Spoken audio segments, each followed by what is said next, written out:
जब इरादे मजबूत हो, मिशन साफ हो तो नतीजे नजर आते हैं। तभी तो जिस नक्सलवाद ने एक समय पर देश के कई हिस्सों में अपनी जड़ें गहरी कर ली थी, आज वो खत्म हो चुका है। आज संसद से अपने संबोधन में गृह मंत्री अमित शाह ने नक्सल मुक्त भारत के सपने के सच होने का ऐलान किया, जो ये बताता है कि देश बदलाव की तरफ आगे बढ़ रहा है और ये बदलाव आज नजर आ रहा है। नक्सलवाड़ी से शुरू हुआ लाल आतंक के इस कहर पर आखिरी कील ठोकी जा चुकी है और नतीजा यह है कि आज देश नक्सल मुक्त भारत के सपने को सच होता अपनी आंखों से देख रहा है। मान्यवर, आज बस्तर से नक्सलवाद लगभग समाप्त हो चुका है। बस्तर के अंदर हर गांव में एक स्कूल बनाने की मुहिम चली। बस्तर के अंदर हर गांव में राशन की दुकान खोलने की मुहिम चली। हर तहसील पंचायत में पीएचसी सीएचसी बने। ये बस्तर वाले क्यों छूट गए थे? मैं इसलिए कहना चाहता हूं मान्यवर कि सत्य को झुठलाया जा रहा है। ये बस्तर वाले इसलिए छूट गए थे कि वहां लाल आतंक का परछाया था, इसलिए वहां विकास नहीं पहुंचा था। आज परछाई हट गई है और बस्तर विकसित हो रहा है। मान्यवर, बस्तर में विकास किसी को भी अन्याय होता है, इसका उपाय हमारे संविधान के अंदर निहित है।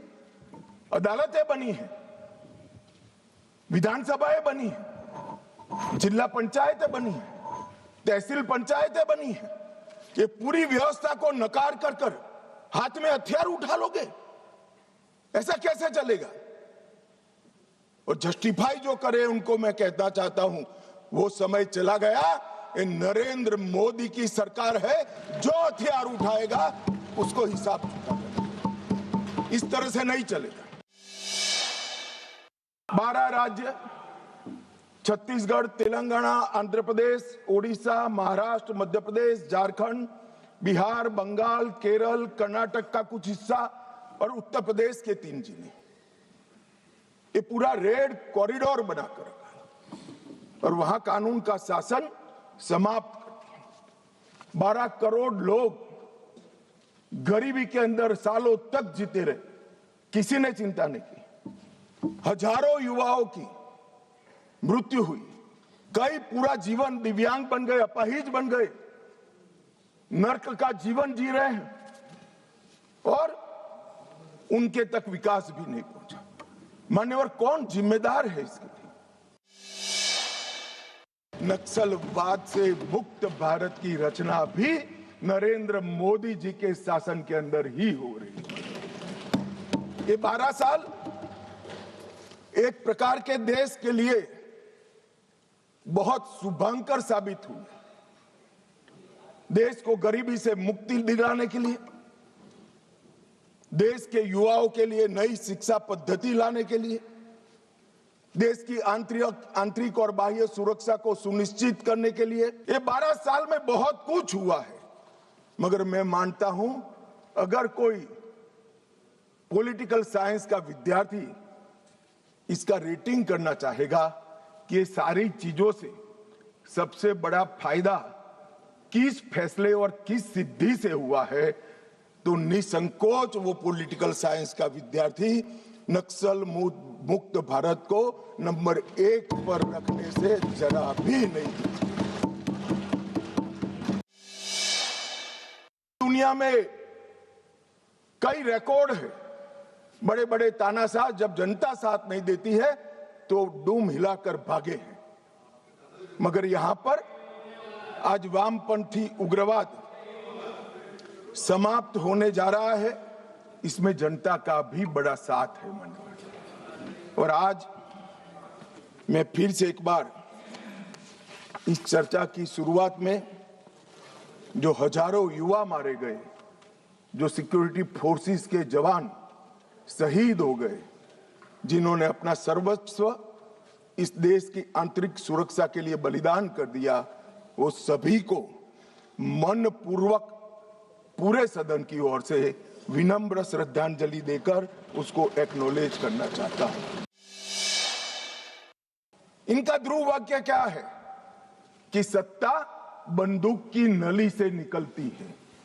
ये इनका ध्रुव वाक्य है और वहां सत्ता शब्द का बहुत महत्वपूर्ण स्थान है।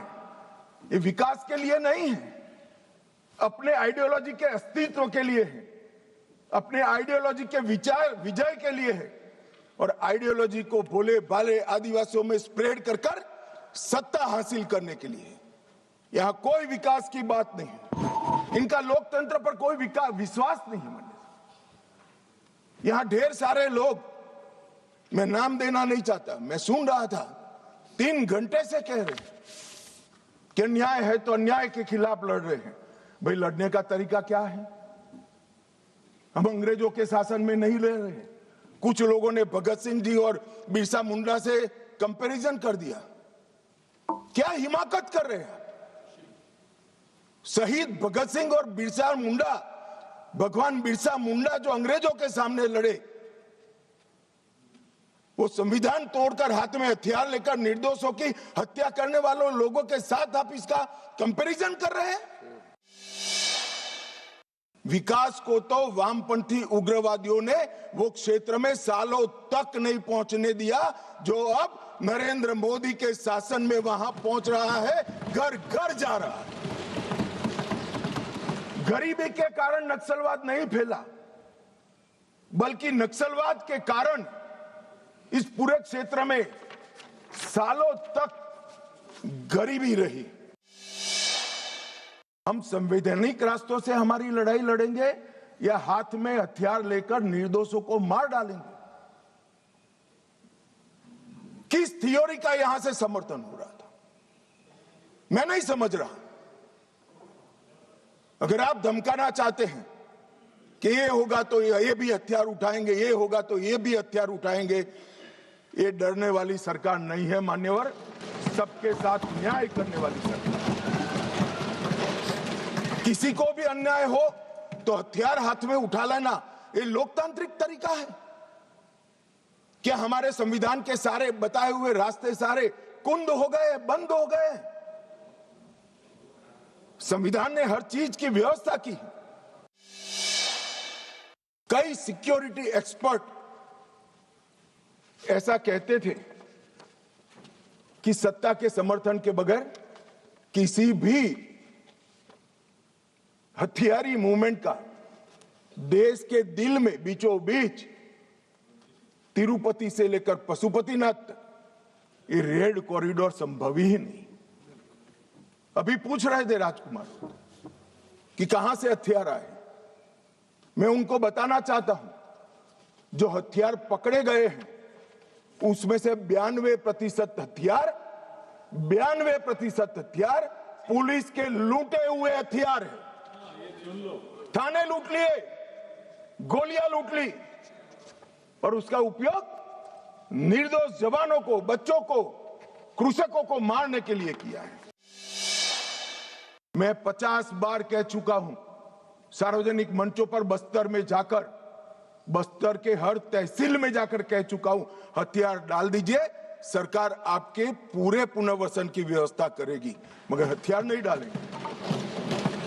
मान्यवर, हमारी सरकार का पॉलिसी है, चर्चा उसी से होती है जो हथियार डालता है, जो गोली चलाता है उसको जवाब गोली से ही दिया जाता है।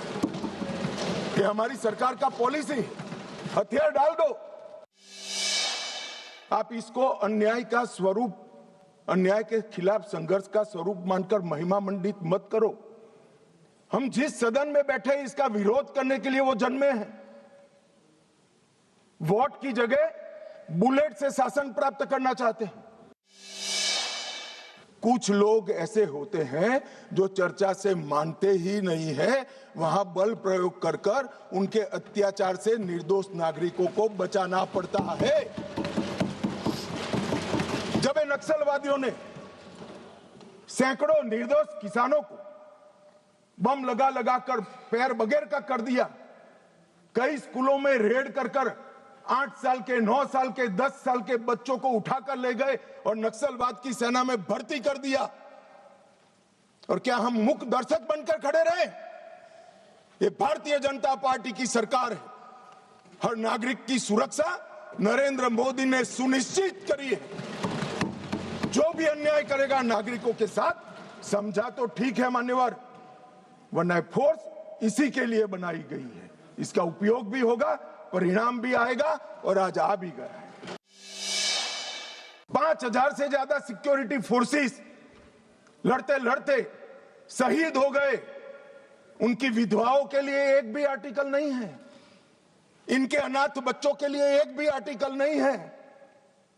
आपकी मानवता संविधान तोड़कर हथियार लेकर घूमने वालों के लिए ही है। इनके हथियारों से जो नागरिक मारे जा रहे हैं, इनके लिए आपकी मानवता नहीं है। मानवता के दोहरे चरित्र को मैं स्वीकार नहीं करता मान्यवर। ये मानवतावादी नहीं है, नक्सलियों के समर्थक है।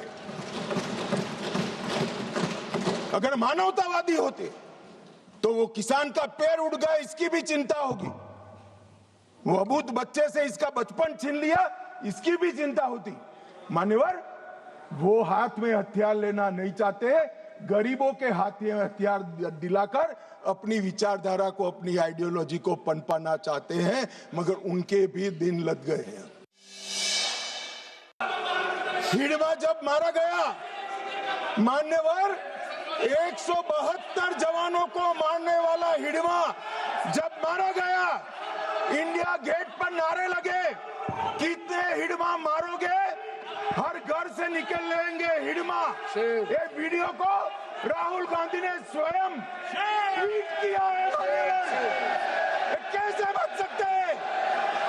इन्होंने 70 से लेकर मार्च 26 तक नक्सलवाद का समर्थन किया है, ये नरसंहार का समर्थन किया है, और 20,000 लोग जो मारे गए, इसका दोषी अगर कोई एक है तो कांग्रेस की वामपंथी विचारधारा वाली पार्टी। नक्सलों के साथ रहते रहते ये पार्टी और उनके नेता खुद नक्सलवादी बन गए हैं।